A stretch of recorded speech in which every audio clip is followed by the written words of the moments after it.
Hello, hello, and welcome back to the Creating Wealth and Wellness podcast. I am Tara Missildine, one of your hosts, and with me today is Amanda Kingsley, my beautiful co-host.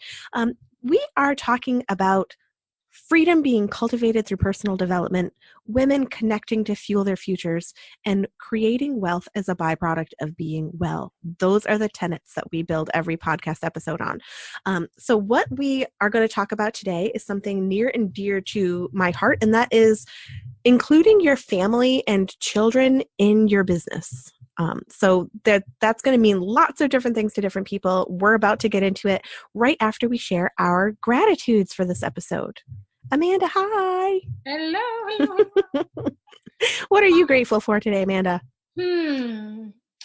I'm grateful for simplification, like bringing things down, and which often for me is feng shui and mindfulness about the stuff in my life that affects my brain, right? So like how my physical space affects my brain and the places in which I recognize and simplify and feel better. Yes, I second that. We could do an episode on that. Actually, we could. We should make a note. Someone should make a note. Okay, so I am grateful today for chalk paint because Nice. I'm redoing. I love to redo furniture and make it more my own. And many times I end up gifting it away. But I love chalk paint. I just recently redid this buffet that was all like scratched up, and it was part of a huge set that was left in my house when we bought it last year. But I painted it. I think they call it Imperial Red or something like that. And I'm going to put a dark wax on it, and it just looks so rich, and it's totally in line with the idea that I have for the dining room. So I actually got that done this weekend, and I was thinking like chalk paint is so flippin' great. You don't have to sand anything. You don't have to prime anything. It's so perfect for my personality. So there you go. Chalk paint. I have a question. Is there a brand of chalk paint you like better than another one? Because I bet there's totally different qualities. There are totally different qualities. And you know, Annie Sloan chalk paint is like the name brand. It's like the Cadillac of chalk paints. Mm-hmm. And it's quite honestly not impressing me. I went and splurged on it, and it's the least favorite that I've ever used. So interesting. So what were some of the others that you liked? Well, my favorite so far, it was actually a Valspar one that you could get at Lowe's. I don't know if they even do it anymore, but it was called an Ultra Matte, like chalk finish paint. But it was a latex paint, and it worked fabulously. It was amazing. Cool. But the Annie Sloan one, I did actually paint a leather sectional couch. What? Yeah. And it was amazing. Like you paint the leather and then wax it. And this couch looked like $1 million. Do you remember in my other space, that big blue sectional with the upholstered cushions? That was chalk painted. It was like a horrible ivory stained genuine leather sectional. And I painted that with that blue. Yeah. First of all, it's kind of amazing. I'm so impressed that you have make time in your life for projects like this because they're super rewarding. They are. Second of all, my mind is blown that you could paint a piece of furniture. I know. You can paint fabric, leather, wood, like wood, plastic, anything. Chalk paint goes on anything. I wouldn't recommend it for everything. I've learned my lesson a couple times. But anyways, I don't know. Well, you listeners, let us know. Do we need to do an episode about chalk paint? We did want to talk about crafting and creativity. I think you need a crafting and creating retreat. Yeah, to piggyback on last week's episode. Maybe I would. I actually did do a class about caning chairs once, and that was very fun.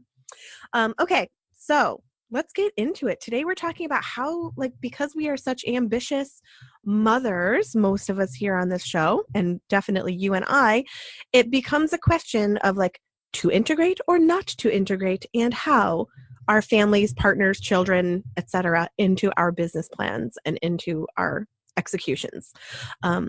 So let's talk about that. Let's do it. I think my perspective is probably going to be at least my marriage piece of this conversation is probably really different than a lot of people. But it works so beautifully for me. My husband is not very involved in my business outside of the big decisions, right? So I've invested in 2 network marketing companies over the years. I have paid for some fairly decent sized coaching So those decisions he's always involved with from like a business perspective. Like I'm not going to go drop like hundreds of dollars a month or thousands a year without his at least input. Mm-hmm. But day-to-day business, I feel like he has a 9 to 5. He works for somebody else and he does his thing. And I'm an entrepreneur and I do my thing. And we don't really have a whole lot of collaboration when it comes to my business and my work. However, he's super supportive, super duper supportive, and trusts me to make decisions, which I'm immensely grateful for. I have a lot of leeway, and there's times where I'm like, I wish he would have more say. But then if he had more say, there'd probably be times where I was like, I wish he would just butt out. So I don't know. What is like, I know you run a business with David, so that's really different. But then in terms of your coaching work, how much is he a part of that? Yeah. So he's in terms of my coaching identity, like the All in Life brand, he is not very involved whatsoever. Yeah. I actually don't even bounce my ideas for that company off of him. He's not my listener. Yeah, he's not my witness. He is too realistic. He's always, going to be the one that is going to ask me the questions of the things I quote unquote haven't thought about yet. And I'm just not there with him. However, on the other side of the spectrum, we have like co-owned a traditional company for going on 13 years. And we are very complementary in that business. So it's not necessarily, it's equity, not parity, because we serve very different purposes in that company. What I would say is I'm definitely the extrovert, very like venture thinking. I've got the entrepreneurial mind. My husband is very much the like implementer, the solid workhorse, the grounded thinker, the realistic person who always makes sure that we make good decisions. He's very strategic. So the great thing about that is that we sort of come together and each have different strengths, and we try to make sure that we stay out of the other person's area of strength as much as we can. And we sort of meet in the middle. And where we meet in the middle for that company is really like the vision, because, we created it to serve a purpose. It was meant to lead us to what we wanted our lives to be. It wasn't like the end all be all. So it's very, very different. And, he has his own ambitions on the side that I'm also supportive of, but not really a collaborator of. Like he's a writer. So when he finishes a manuscript, if possible, I read it and do some editing and helping with it. But I'm not really involved in the day-to-day of those projects of his. So we definitely like have our space and then meet in the middle on these collaborations in ways that make sense. And when we've tried to do it the other way, it's often like backfires. I can't expect him to be me. Like when someone new in business maybe wants to invest in a coach or they want to invest in a program, and they ask permission of their partner, even though it's their business, like it's their thing, but they're asking permission of their partner to invest money in that business. I did mention that when I made the bigger investments, I bounced it off of him, but ultimately we have to be sort of responsible for our own thing. Like, why are we asking permission of our partner to do something that will improve upon our business? Right. I guess if we wanted to be like kind of semantic about the words, I don't know that I've ever asked permission of David for something that I wanted. But I value his way of thinking. And I also am totally secure in the knowledge that he wants what's best for me, even if what's best for me isn't necessarily best for us. There have been times, and I'm sure that this is true for Stu too. But there have been times where like something I really wanted and needed, it was just going to feed my soul. It was going to sustain me as the producer of whatever. even if it wasn't necessarily the best choice for the business per se, Yeah. or for our home finances or something like that, there have definitely still been times where he was like, if you really need this, then do it and we'll figure it out. Yeah. So it's more like I want to show him the respect and the acknowledgement that I know that even though these are my projects and ventures, I know that we are still a partnership. Totally. Like I think our partnership exists outside of business. Yeah. You know? Yeah. It's just a respectful relationship with someone where you're keeping them informed of the hows and the whys. Yeah. And I guess there's a little bit of a difference because in our household, David doesn't actually have work that's outside of businesses that we run together. So he doesn't go to a 9-to-5. He doesn't report to work anywhere except for a business that we co-own. So it's sort of like we are each other's employers and employees simultaneously, which can get kind of intense and has in the past, but it works really, really well for us. And it's been quite a gift that neither of us really, has to report to work elsewhere or have other demands besides ones that we impose on ourselves. I guess that's a little bit of a different dynamic, I guess, than, having somebody that's totally separate. Because there's really nothing that I do that's totally separate from Dave. Like our lives are completely integrated. Interesting. So, yeah. And I've had so many people tell me like, oh my gosh, shoot me now. No way, I'm out. And that hasn't been the case for us. It's been really great. That's a beautiful relationship. Yes, indeed. And also sort of a pressure cooker because, you get to your strengths and weaknesses and challenges all show up very strongly when you're reporting to your spouse. Yeah, I bet. Or analyzing your spouse the way that you would an employer or an employee. So there's lots of sort of overlap. It's a Venn diagram that looks like more like the flower of life. I wonder what percentage of small businesses are successfully run by a marriage or a partnership that's intimate. I don't know. It feels so natural to me, but I know quite a lot of people who have tried it and struggled in ways. Yeah. So I'm curious, outside of business and like that kind of way, like that kind of participation, how do you include David and Aria and perhaps even your extended family a little bit in the mind piece of your business? So for instance, like the All in Life project, how much do you run that with them? How much do you talk about your entrepreneurial concepts with your family? I would say parts of my family I definitely share more with. And I know that there's like certain elements of what I do that are perfect to share with David. And then there's other elements that are not smart to share with David. David is the one that I take something to when it is like ready for proof. Mm-hmm. When I'm to the point where like I'm starting to like circle back on things, that's when I take it to David. Because he's the one who's like, he literally sheds a light on all the places that I've been like not looking at.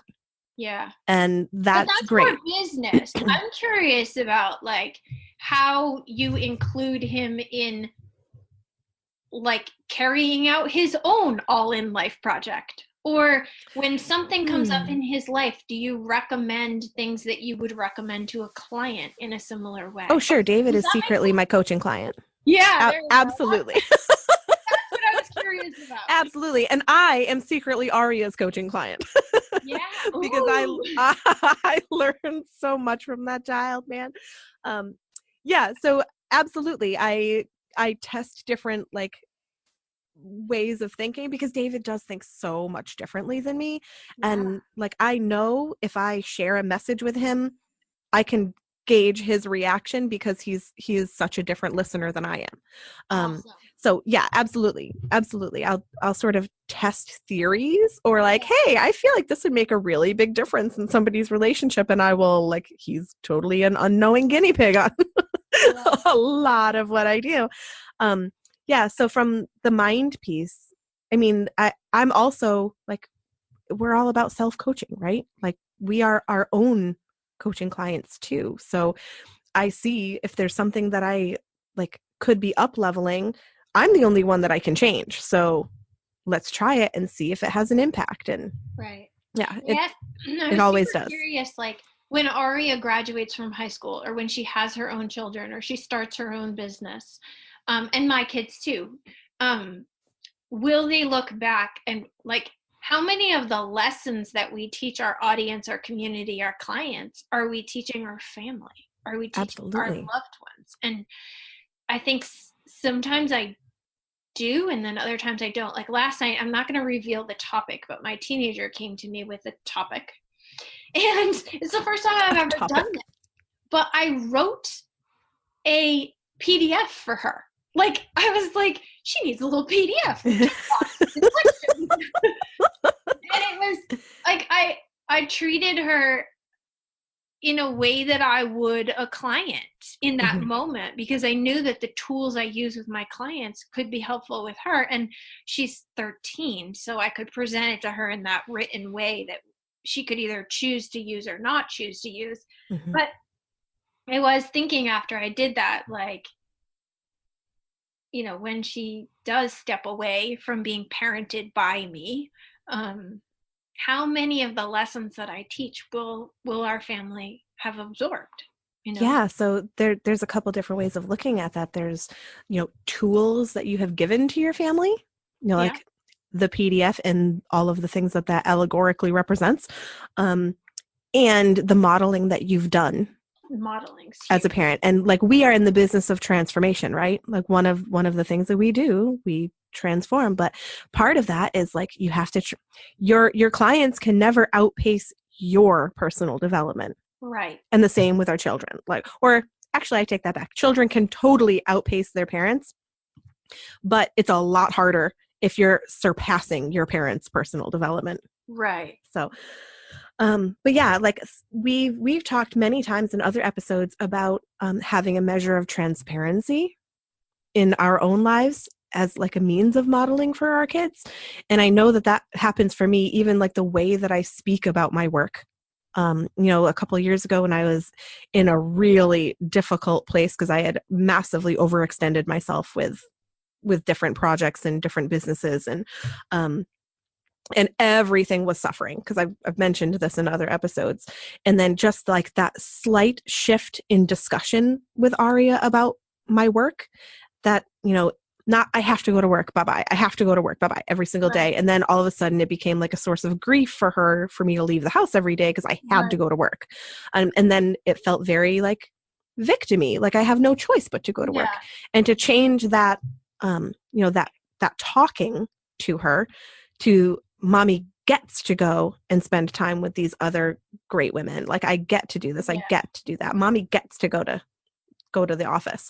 And it definitely changed it because it showed her that it was me stepping into my power because I was choosing to go, even though it didn't feel that great.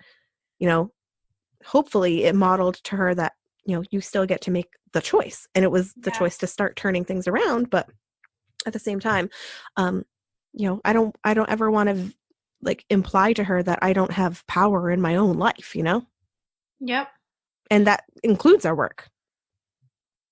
Yeah, I mean, and they're all like my kids are 13, 11, and 4, so I have really different conversations with all of them. Definitely. But I've definitely had conversations with the older two about like,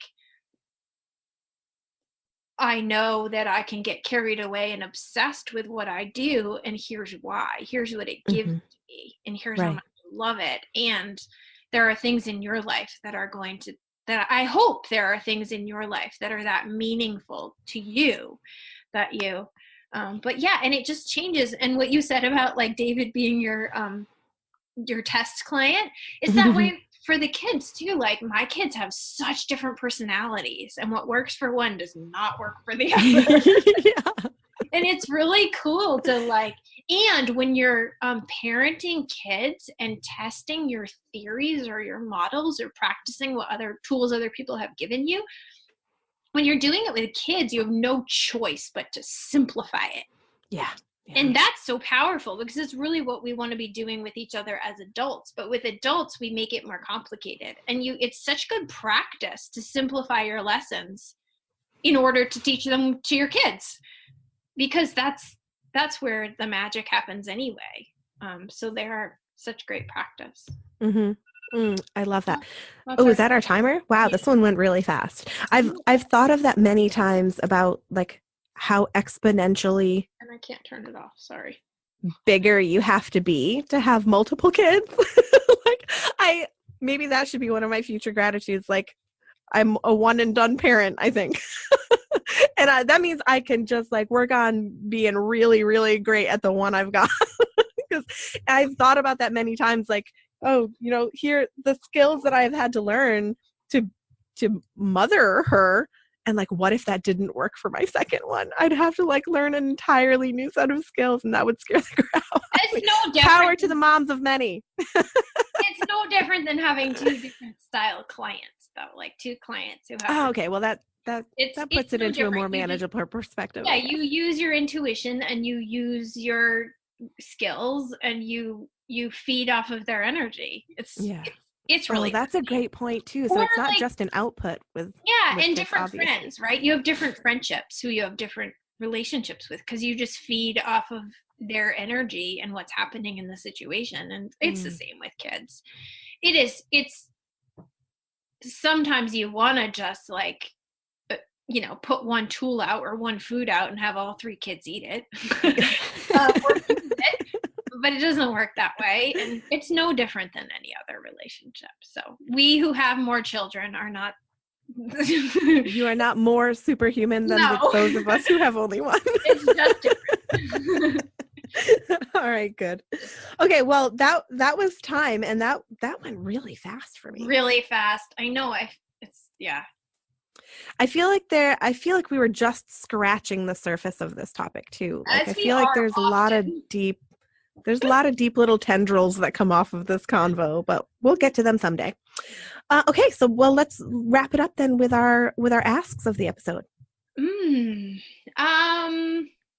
Let's see. I have an ask for the locals who are listeners, and I'm in Western Mass. I'm in Shelburne Falls, and I could use a new fun date night. So if any listeners want to chime in with their favorite local date night, I'm all over it. Cool. That's awesome. All right. And mine is going to be kid-friendly vegetarian recipe ideas. Because Aria has decided that she does not want to eat animals anymore. So